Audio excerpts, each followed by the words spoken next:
Bom dia a todas, bom dia a todos. Boa tarde a todas, boa tarde a todos. Boa noite a todas, boa noite a todos. Sejam muito bem-vindos e bem-vindas a esse nosso reencontro semanal. Todas as semanas temos este encontro neste canal, neste horário, para mais uma aula de filosofia. Então, vamos aproveitar ao máximo esse momento para que possamos aprender coisas novas, descobrirmos coisas que ainda não sabemos e, quem sabe, criarmos também ideias que ainda não concebemos. Então, vem comigo para mais uma aula de filosofia. Mas, antes de nós partirmos para a aula propriamente dita, vamos fazer aquele trabalho semanal de reforço que fazemos todas as semanas. Claro que vocês sabem o que é. Exatamente isso. É a nossa preparação do material de trabalho. Então, vocês que já estão acostumados, já aqui nos acompanham já há bastante tempo, já estão sabendo qual é o material que vocês precisam. É claro que, nesse momento, eu estou falando para aqueles que estão chegando aqui pela primeira vez. É a primeira aula que está assistindo. Então, seja muito bem-vinda e seja muito bem-vindo. Agora, para você assistir essa aula até o fim, você precisa organizar o seu material de trabalho. Vai que ele está aí desorganizado, está lá, caneta de um lado, caderno do outro, livro perdido. Então, antes de iniciar a aula, eu sugiro a você que vá lá buscar todo o seu material. Isso mesmo. Encontre onde está o livro didático, lembrando que todas as aulas que nós apresentamos para vocês, elas utilizam como suporte o livro Filosofando. Sabe aquele livro que vocês receberam antes do isolamento social?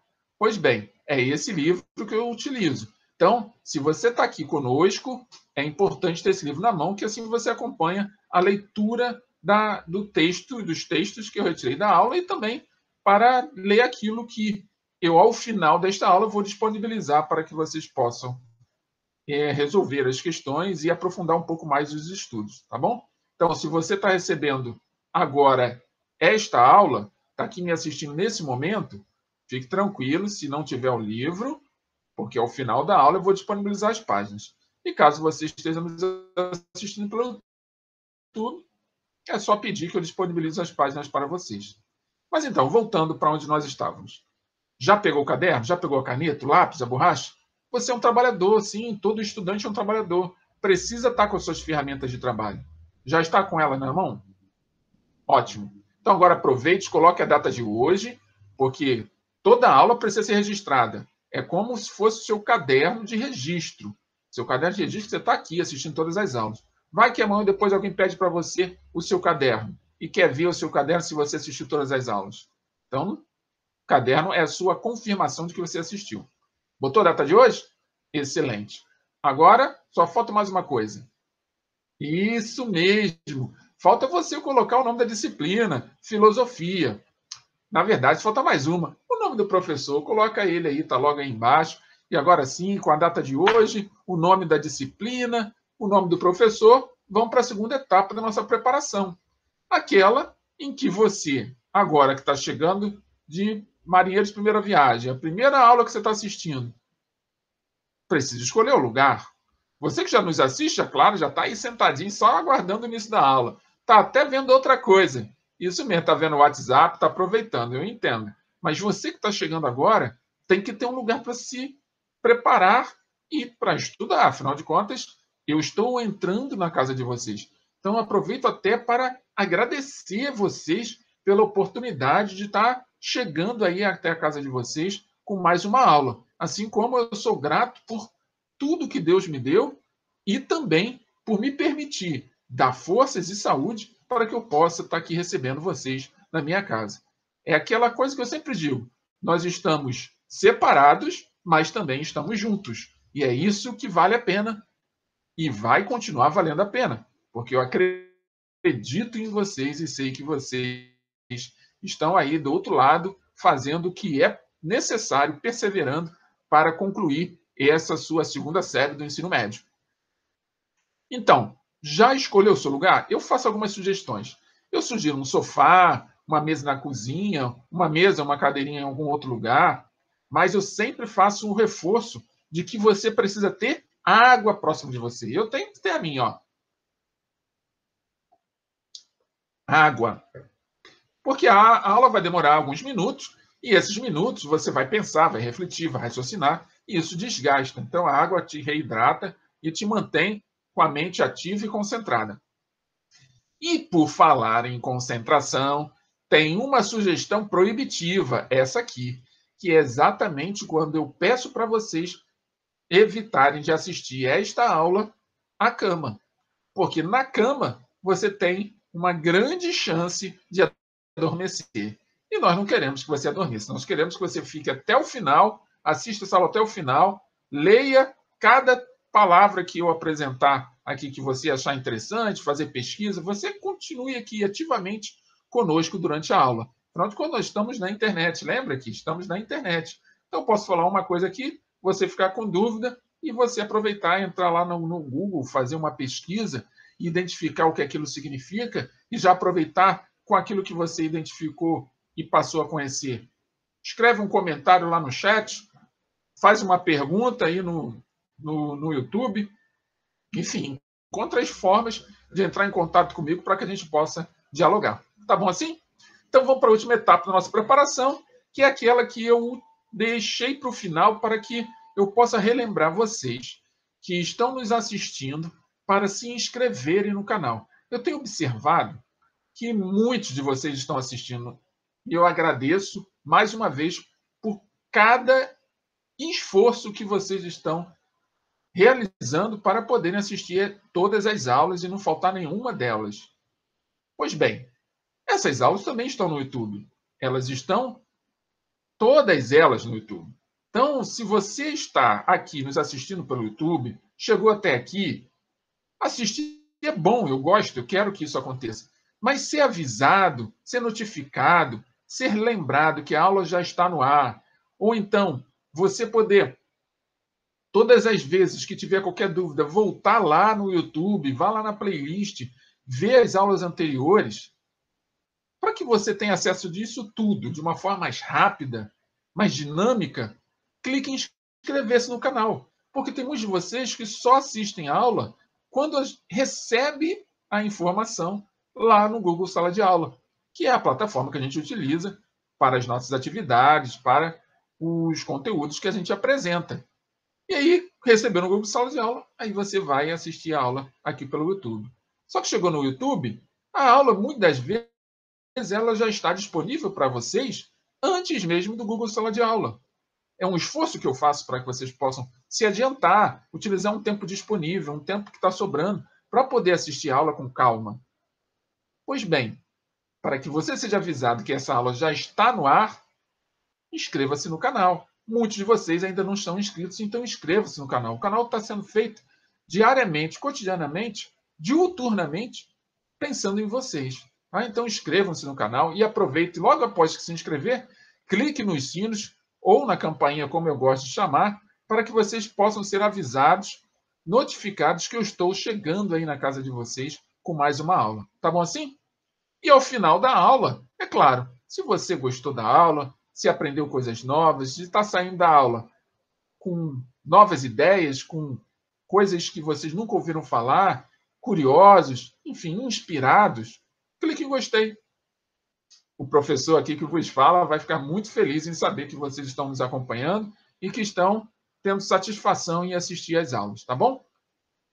E por último, claro, é o momento em que eu faço aqui um voto, um pedido a vocês para serem caridosos, para serem fraternos, para serem solidários com todos aqueles que vocês conhecem, ou da turma de vocês, que não estão acessando as aulas, ou com jovens de outras turmas, de outros colégios, do próprio colégio onde vocês estudam, ou seus vizinhos, ou pessoas que nem estão na escola, já são adultos, mas podem se interessar por algum tema que a gente trabalha aqui com vocês. Então, compartilhe esta aula com quem quer que seja, desde que vocês entendam que, ao compartilhar, vão estar auxiliando alguém a resolver alguma situação pela qual está passando. Tá bom assim? Posso contar com a ajuda de vocês? Estamos de acordo? Então, podemos partir para o conteúdo? Então, me acompanhe que vamos começar o conteúdo nesse instante. Então, viemos falando ao longo do tempo, na última aula, a respeito da consciência. É verdade. Falamos sobre algumas abordagens sobre filósofos que pensam a consciência.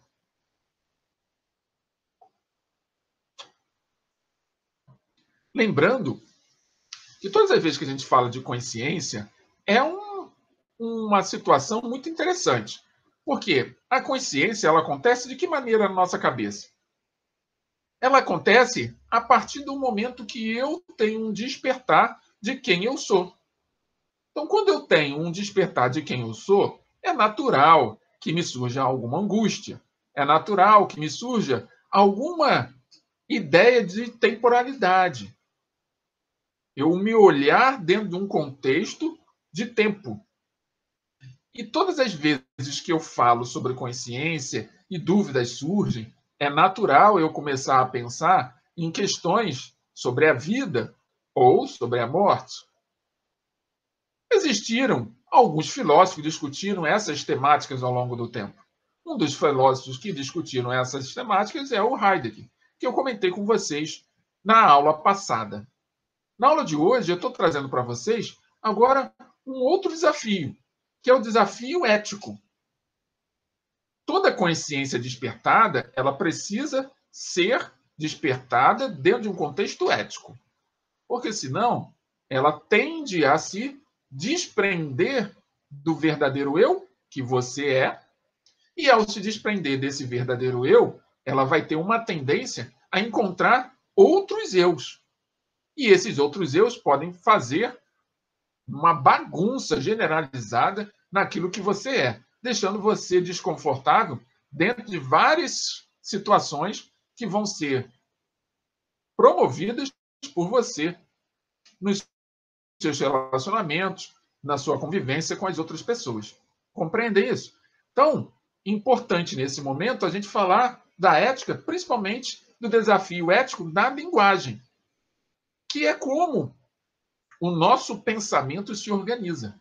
Então, todas as vezes que eu falo com vocês, estou aqui falando, dialogando, eu estou dialogando e apresentando uma ideia. Mas essa ideia, antes de ser apresentada para vocês, ela passou por um processo, um filtro, uma seleção da melhor palavra a ser encaixada dentro do contexto que eu estou utilizando com vocês. Então, a minha linguagem ela é toda adaptada para que vocês possam compreender da melhor forma aquilo que eu tenho para apresentar.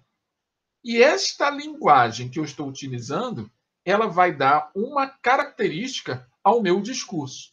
Então, vocês podem observar que muitos outros professores têm formas diferentes de falar uns dos outros. Então, vocês, e eu tenho certeza que fazem isso, identificam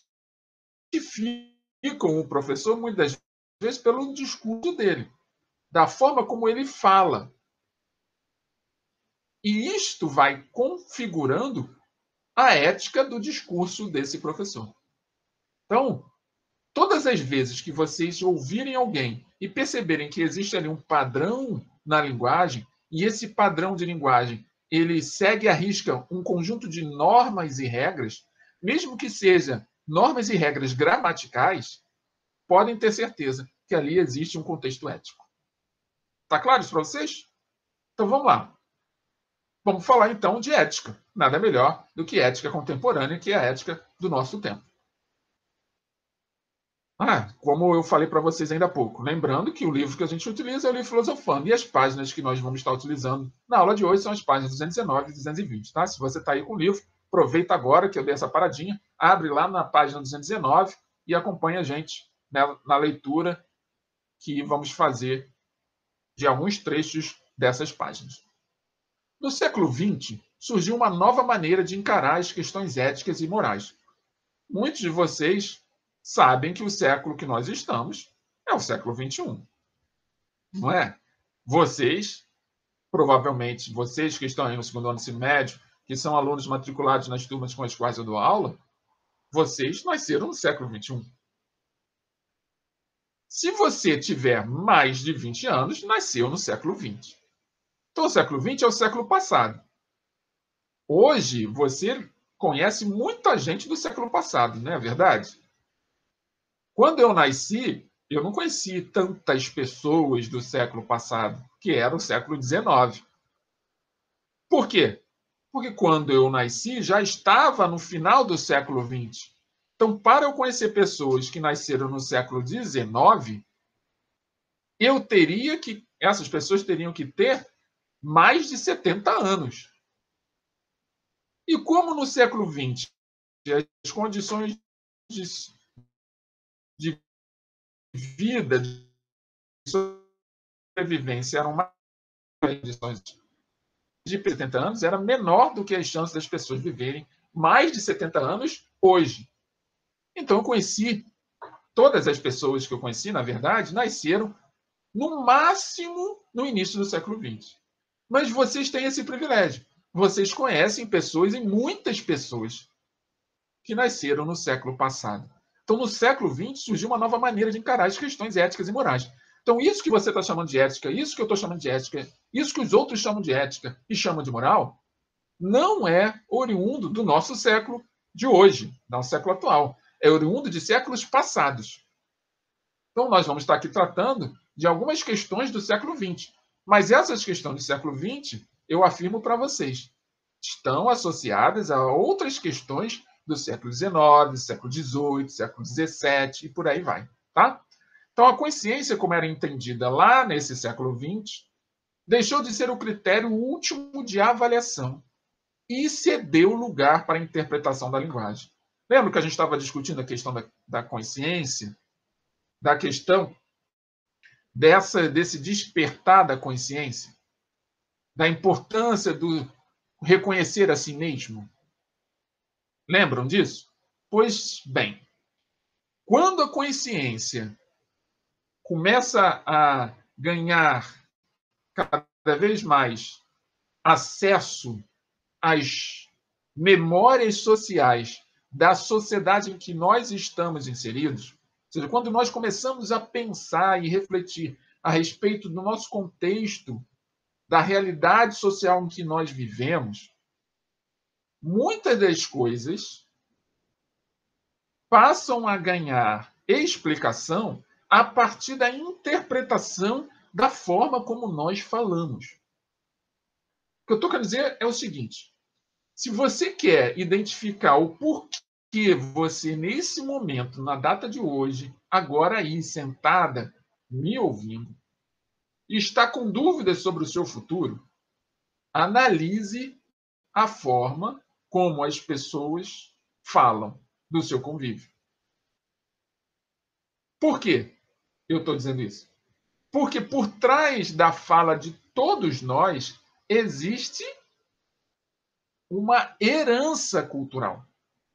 Existe uma herança dos nossos antepassados. Uma herança de pensamento que é reproduzida através da linguagem. Então, identifique a linguagem que é utilizada com vocês no convívio e, a partir dessa identidade, interprete. Busque analisar essa linguagem para ver se ela não tem algum elemento ali que está deixando você triste, ou angustiado, ou angustiada, ou ansioso, ou ansiosa. E, por que não? Sem esperança, sem sonhos. Observe. É apenas para observar, ouvir, analisar e depois interpretar. Se a conclusão for no sentido de que realmente a linguagem tem me prejudicado, simples, não precisa se chatear com ninguém, porque todas as pessoas têm o seu tempo de despertar de consciência. A única coisa que você precisa é que você, que já está com a consciência despertada, começa a fazer uma reescritura dessa linguagem. Todas as vezes que uma fala, uma palavra chegar até você de uma determinada maneira, que reproduza uma realidade ao qual não é a realidade que você quer viver, reescreva aquilo que foi dito para vocês de uma outra maneira. Reprograme a sua cabeça, a sua mente, para que ela possa continuar perseverando na busca dos seus objetivos. Porque se a sua mente consegue enxergar o objetivo com clareza, de forma lúcida, dificilmente qualquer palavra vai tirar você do caminho. Compreendem? Guardaram? Querem comentar? Querem falar das suas observações? O que vocês estão pensando agora? Utilizem os nossos canais. Nós temos o canal do Google Chat, que é a nossa sala de aula virtual. Temos o canal aqui do YouTube, através dos comentários. E também temos o canal do e-mail, que é só visitar o YouTube que você vai poder, ou pelo próprio Google Sala de Aula, poder acessar o nosso e-mail. Tá bom assim? Então vamos continuar. Na primeira metade do século XX, filósofos como os representantes da Escola de Frankfurt, já falei da Escola de Frankfurt com vocês em aulas anteriores, e aqui temos aqui Horkheim, Adorno, Benjamin, Marcuse, analisaram a crise da razão contemporânea, o eclipse da razão. Para evitar os irracionalismos, que seria o fruto da crise da razão, queriam recuperar a razão não repressora, capaz de autocrítica e posta a serviço da emancipação humana. Imagine você agora, que está se sentindo, né, meio que sem esperança por alguma razão que você desconhece.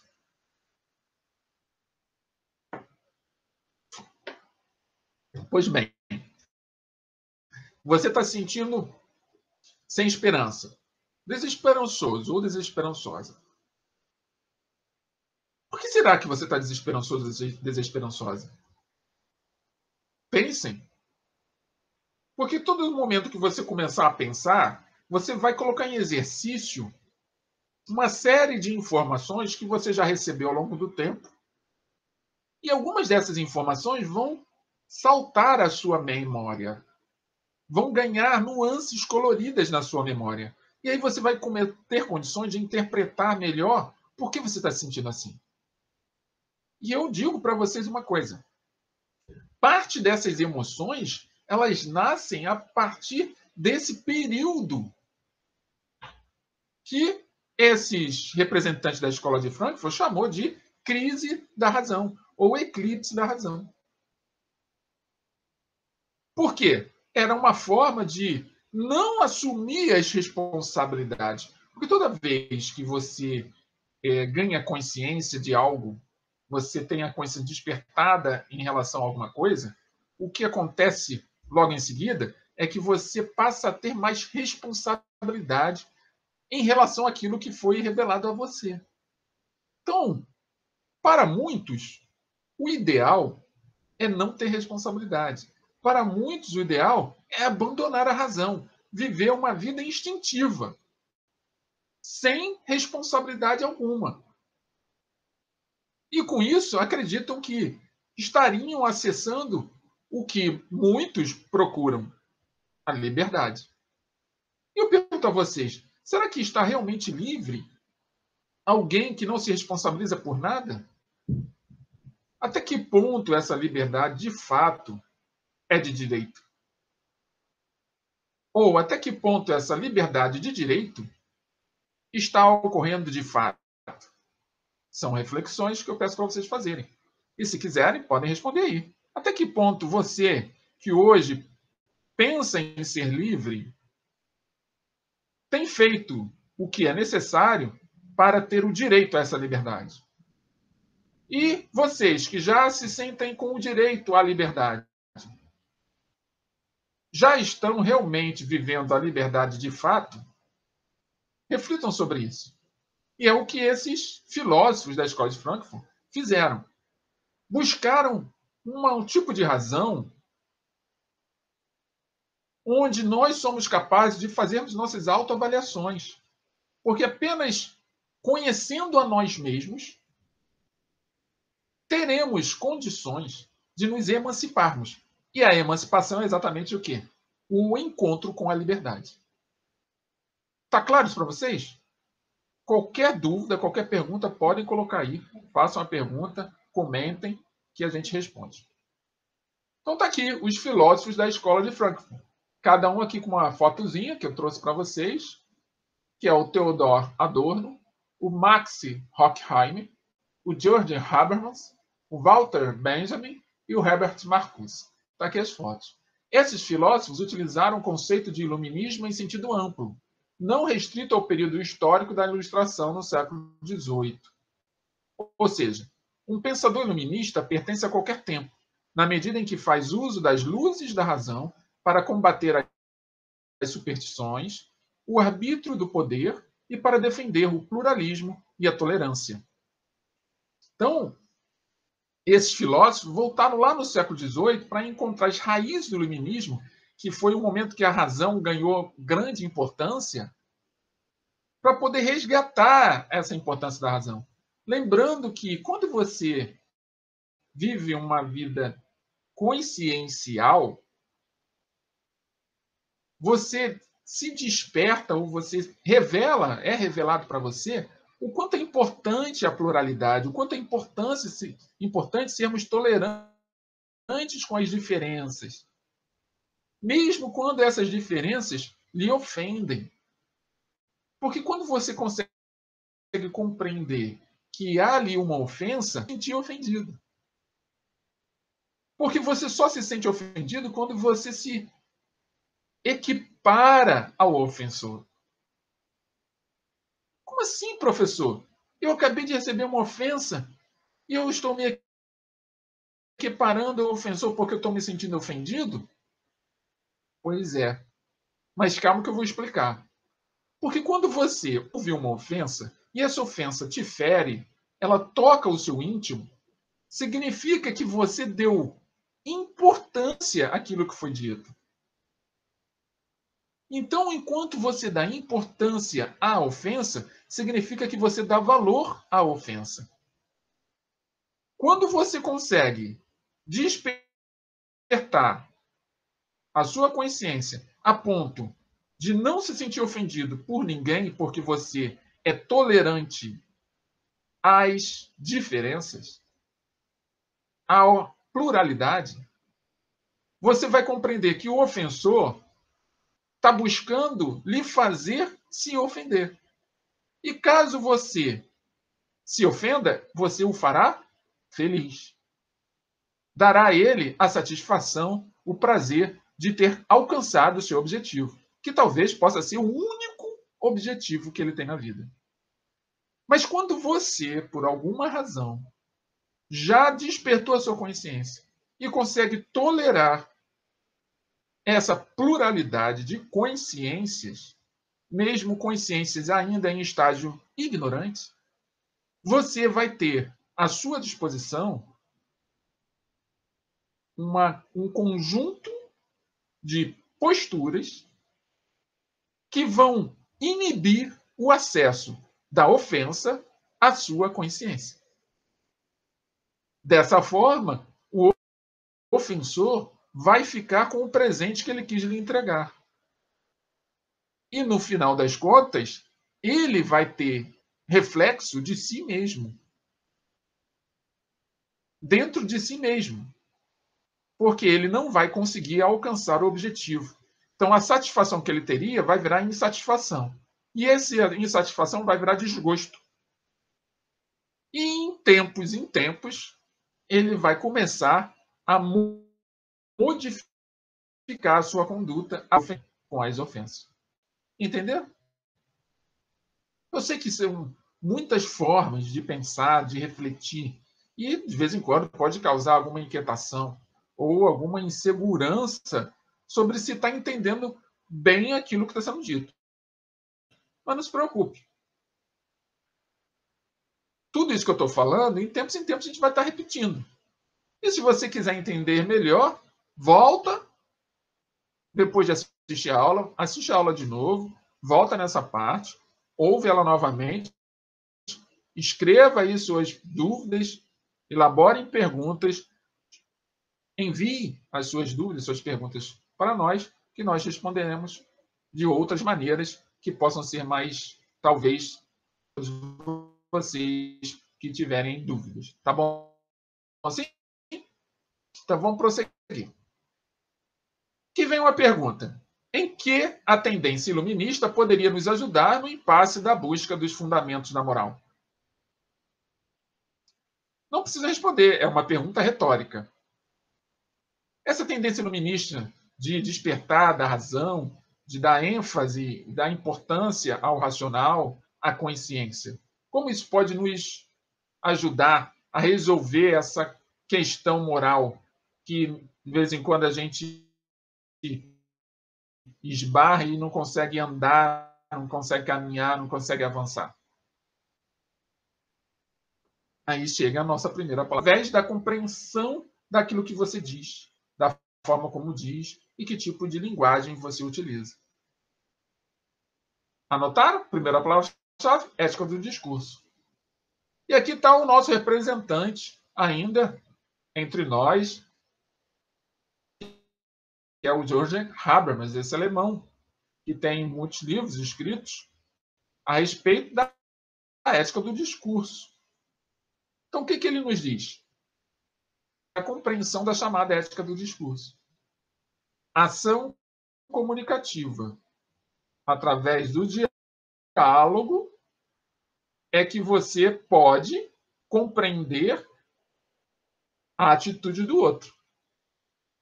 Então, a ética discursiva recorre à razão para sua fundamentação. O conceito de razão em Habermas não se reduz ao de razão reflexiva, que é aquela que você fica aqui meditando. Ele não está falando de uma razão meditativa, que você fica macerando o que aconteceu, fica pensando sobre as circunstâncias todas que você viveu. Não. É mais ampliado para Habermas. É mais ampliado para algo que ele chama de razão comunicativa. Ele sai da razão reflexiva para a razão comunicativa. É através da ação do falar, da ação de se dialogar, é que esta razão vai sendo construída. Não a partir da análise daquilo que você fez, fora do contexto. É durante o contexto. É no decorrer do diálogo. É enquanto você está ali batendo papo, debatendo, discutindo, argumentando, é que você vai encontrar cada vez mais elementos que vão, que ele chama de razão comunicativa. Até aqui tudo bem? Então, o sujeito em Habermas é descentrado. Descentrado, em vez de ele ser concentrado, ele é descentrado.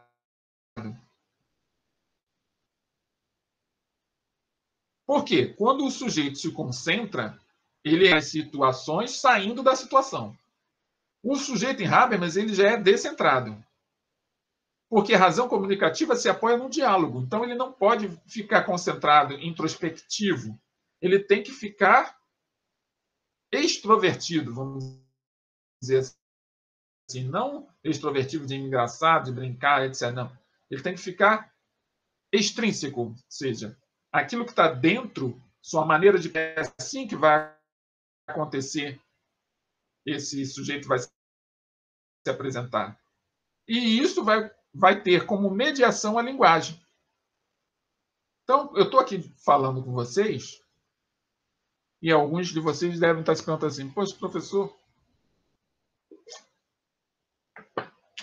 queria tanto falar com ele. O professor está dando aula, eu não estou participando, porque essas aulas são gravadas. O quê? São gravadas pelo YouTube. Hã?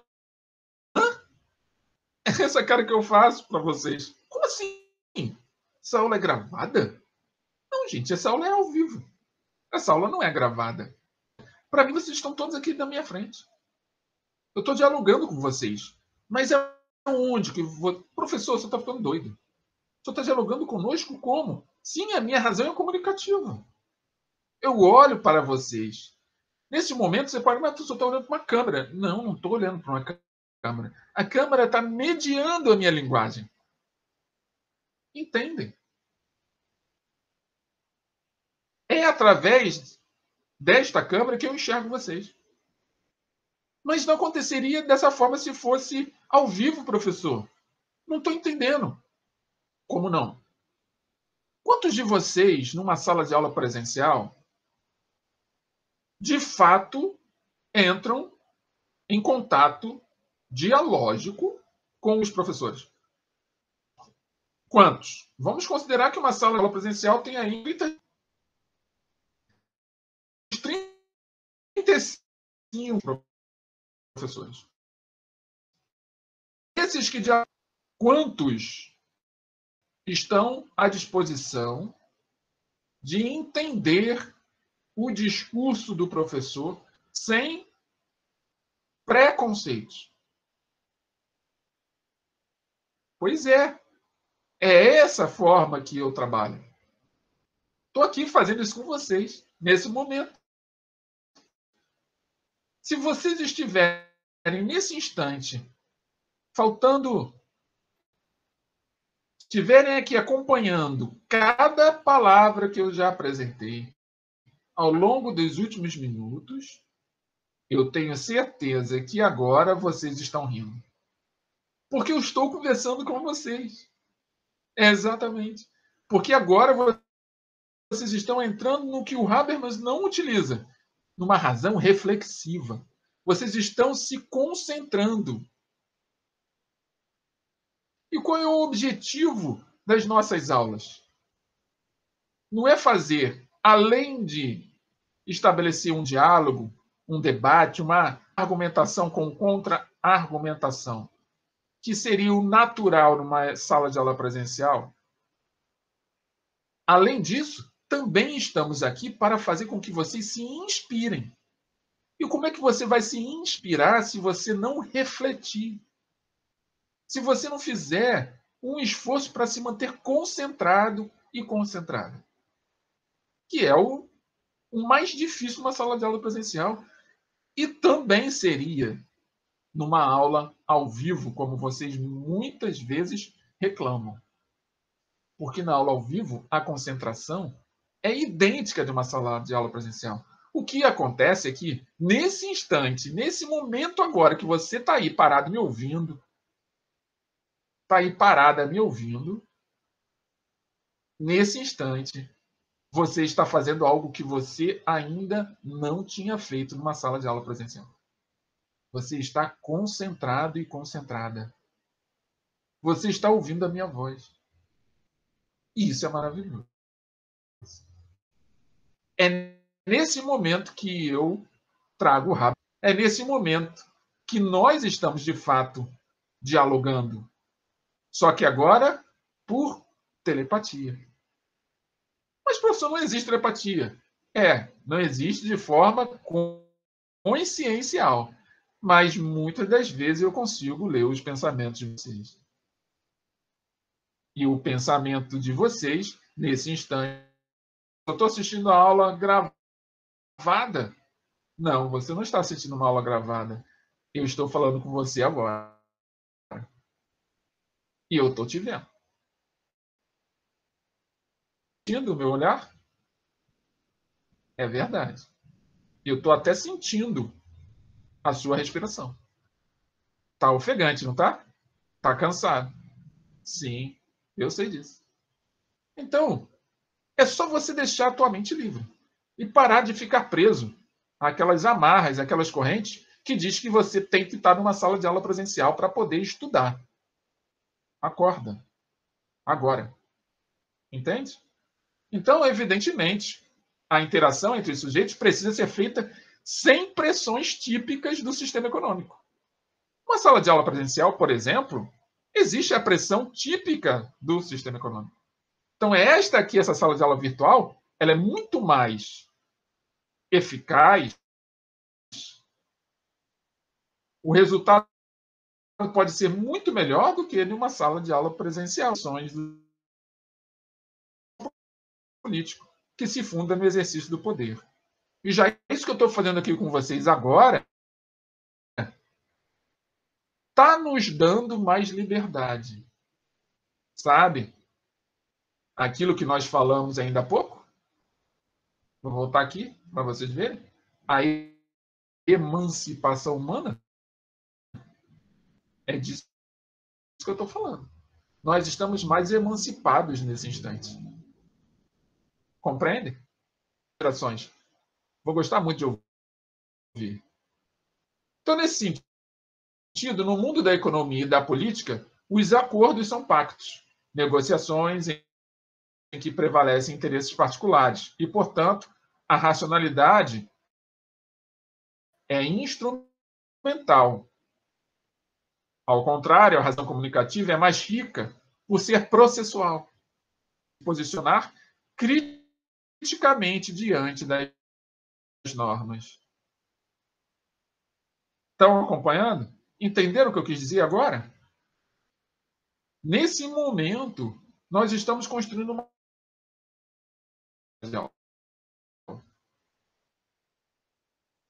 E por mais que seja confuso isso, perseverem que quando a confusão passar, vocês vão estar mais fortes e mais bem preparados. Vão por mim.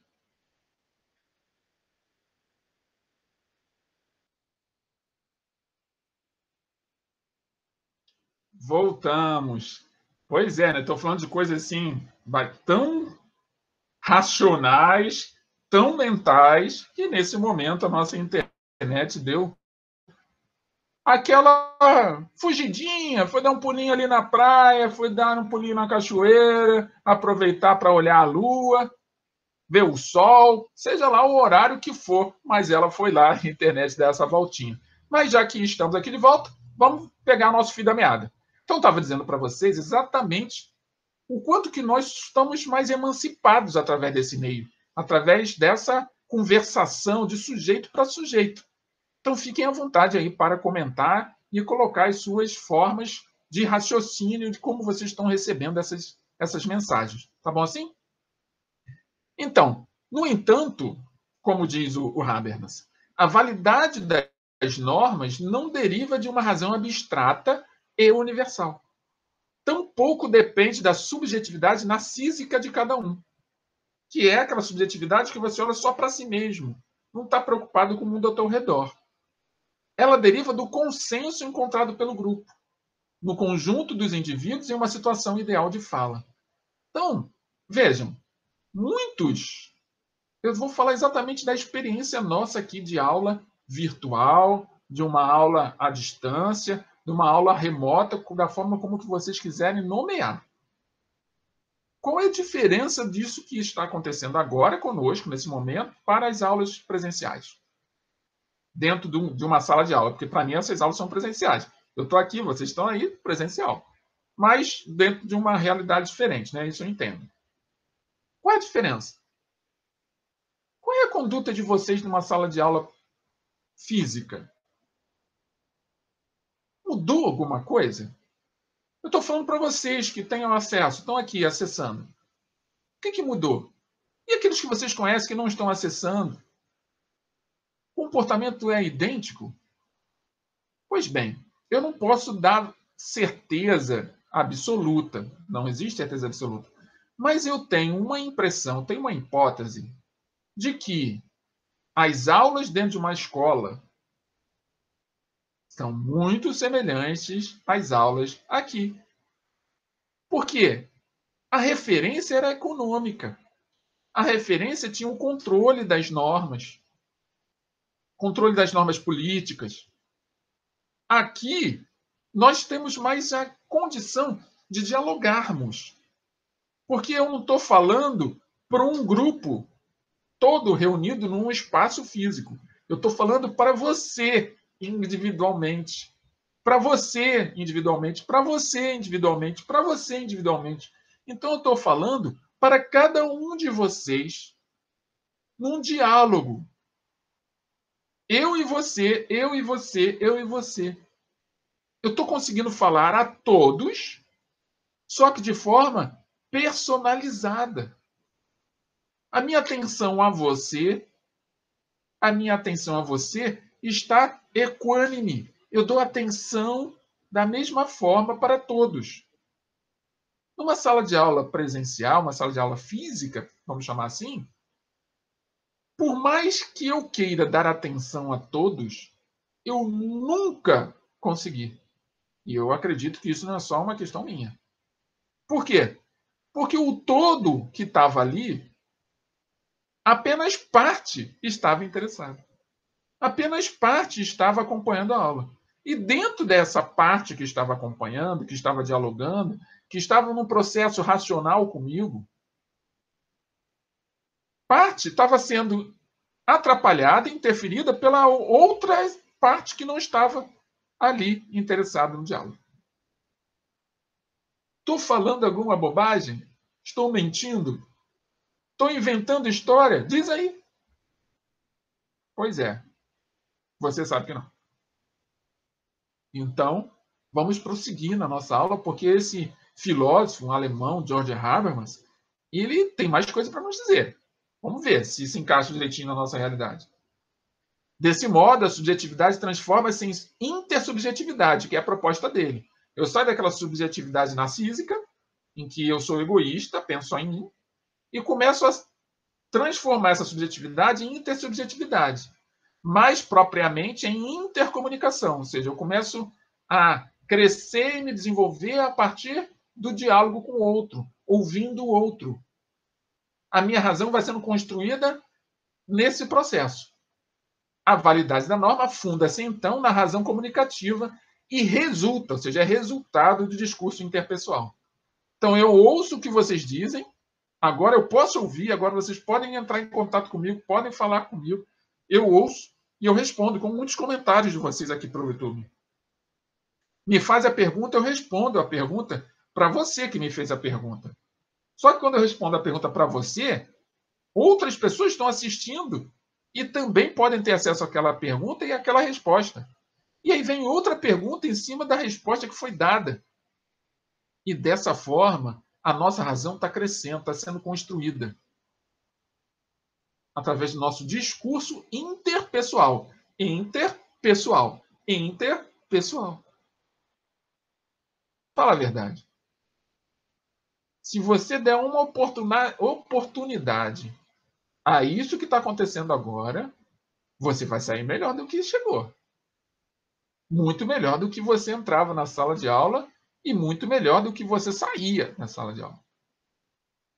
Mas isso precisa você entrar em movimento, precisa você ter a sua consciência despertada, que é essa proposta aqui do nosso filósofo.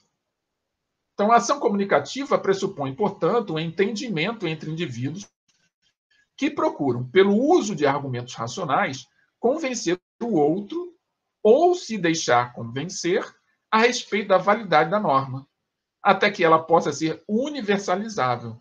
É o momento que a gente está vivendo agora. Ainda estamos tentando nos convencer sobre a validade dessa proposta de ensino.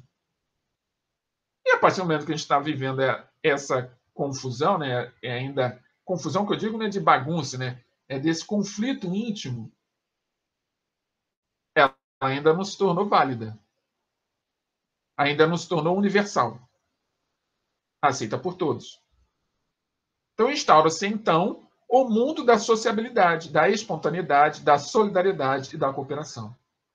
Porque a partir do momento que você consegue entender a importância para o todo da proposta, daquilo que está sendo entregue, o todo ganha.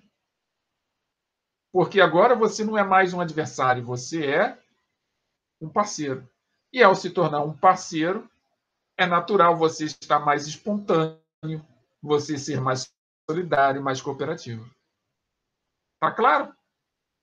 Dúvidas, perguntas, sugestões, comentários, o que vocês quiserem, coloquem aí nos nossos canais de comunicação.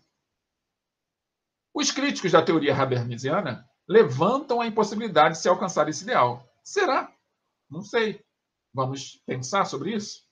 Então, no entanto, a intenção não é realizar a utopia, mas mantê-la como horizonte do discurso. Qual é o problema da utopia? Muita gente fala de utopia. O que é utopia? Seria uma imaginação inalcançável. Mas se você consegue imaginar, será que ela é inalcançável? Muitos filósofos ao longo da história da humanidade já falam sobre isso. E até hoje, neurocientistas falam sobre isso. Físicos quânticos falam sobre isso. De que aquilo que a gente pensa se materializa. Pode demorar um tempo, pode não ser da forma como você espera que aconteça, mas vai acontecer. Então, pensar também é ação. Pois bem, então, nesse processo de discussão, de apresentação de ideias, de que lado que você quer estar? Já refletiu sobre isso? A filosofia nos apresenta essas possibilidades. De que lado nós queremos estar a partir do momento que eu começo a pensar a respeito das coisas? Vamos pensando sobre isso? Ou então responda aí no comentário do YouTube. De que lado você quer estar? Já pensou sobre isso?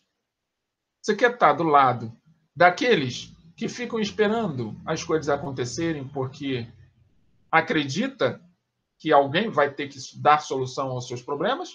Ou você que quer estar do lado daquele que pensa e muito nos seus problemas e busca solução o tempo todo para os seus problemas?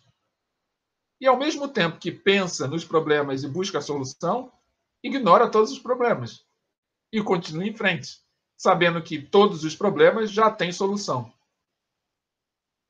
Porque se você se debruçar a refletir sobre os seus problemas, você vai descobrir que a solução dos seus problemas estão nos próprios problemas. Então, todos os seus problemas já têm solução. Reflexão filosófica. Compreendem? Então, vamos lá, que estamos chegando ao finalzinho da nossa aula. Nossa segunda palavra-chave, intersubjetividade. Uma palavra grande, mas dá um tempinho para vocês anotarem. Intersubjetividade, muito bem. Chegando na questão ética e responsabilidade, como eu falei no início da aula. Percebemos que a heterogeneidade de comportamentos ficou mais explícita em nossa época.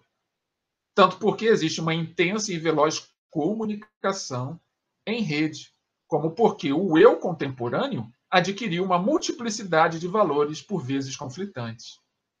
É aquilo que eu falei para vocês. Se você começa a só olhar para o seu próprio umbigo, você vai perceber que muito daquilo que você está fazendo não está te trazendo bem-estar. A liberdade que você acha que está exercendo não está te trazendo o bem-estar que você pensa. Porque está gerando em você conflitos íntimos. Porque o mundo exterior tem outras dinâmicas. Quer ser livre? Conheça a ti mesmo. Mas conheça a ti mesmo dentro do contexto da sua realidade. Descubra por que você age de determinada maneira, de onde que vêm as induções dos seus pensamentos. Como que chegam as palavras até você? Dentro de que contextos? E aí desenvolva a sua tolerância. Porque a partir desse momento que você desenvolver tolerância, significa que você já está mais consciente de tudo que está ao seu redor. Claro isso para vocês? Então vamos lá para o final de nossa aula. Essa heterogeneidade manifesta-se, por exemplo, na luta de segmentos sociais tão diversos como de negros, indígenas, mulheres, homossexuais, migrantes e refugiados, que defendem posições mais dignas na sociedade. Trata-se de enfrentamentos entre tantos outros a serem assumidos por meio da valorização da argumentação compartilhada, de modo que se esclareça a preferência por alguns valores e a validade de alguns critérios. É essa a crença que nos mantém na busca de normas válidas e universalizáveis, ainda que provisórias. Chegamos, então, com essa última frase, dizendo para vocês que a crença nos seus valores é importante, mas todo valor tem data de validade. Você só precisa enxergar se o valor que você carrega hoje ainda lhe produz benefícios, ainda lhe coloca no caminho do bem, ou já não é tão benéfico assim, lhe atrasa, lhe prejudica. Converse com as pessoas, ouçam o que elas têm a dizer, construa a sua razão dentro desse processo comunicativo. Permita-se ouvir para depois falar. E dessa forma, tenho convicção que as suas crenças poderão ser atualizadas. E se as suas crenças, os seus valores forem atualizados, você vai estar melhor adaptado às circunstâncias da vida com a qual todos nós estamos enfrentando nos dias de hoje. Chegamos ao final, então, da nossa aula de filosofia e, como todo final de aula, nós temos um exercício de fixação para ver se tudo ficou registrado na mente de vocês. E para quem está aqui matriculado numa das turmas com as quais a gente trabalha, aquilo de sempre, né? Vai receber, dentro de instantes, um formulário de atividade com os itens A, B, C, D e E para você marcar qual a opção. Aqui você vai ver qual é a opção que você acha correta. Coloca no teu caderno, você coloca lá na atividade. E os demais que estão aqui assistindo pelo YouTube, só colocar a resposta aí nos comentários que eu corrijo. Então vamos à questão. A escolha de um discurso competente é um mecanismo da razão e do agir comunicativo. Essa abordagem é defendida por letra A, Pierre Levy, letra B, Pierre Bourdieu, letra C, Jürgen Habermas, letra D, Adorno e Horkheim e letra E, Paulo Freire. Escolham qual é a opção que vocês acham correta. E para concluir a nossa aula, como sempre, no finalzinho dela nós trazemos uma mensagem. E a mensagem de hoje é do filósofo grego Aristóteles, que nos diz o seguinte: somos o que repetidamente fazemos. A excelência, portanto, não é um efeito, mas um hábito. Vou repetir a mensagem de Aristóteles. Somos o que repetidamente fazemos. A excelência, portanto, não é um efeito, mas um hábito. Comentem se acharem necessário sobre essa mensagem de Aristóteles. E assim concluímos mais uma aula de filosofia, com a convicção que na próxima semana, nesse mesmo canal, nesse mesmo horário, nos reencontraremos. Um beijo no coração de cada um de vocês e nos vemos na próxima semana. Até lá.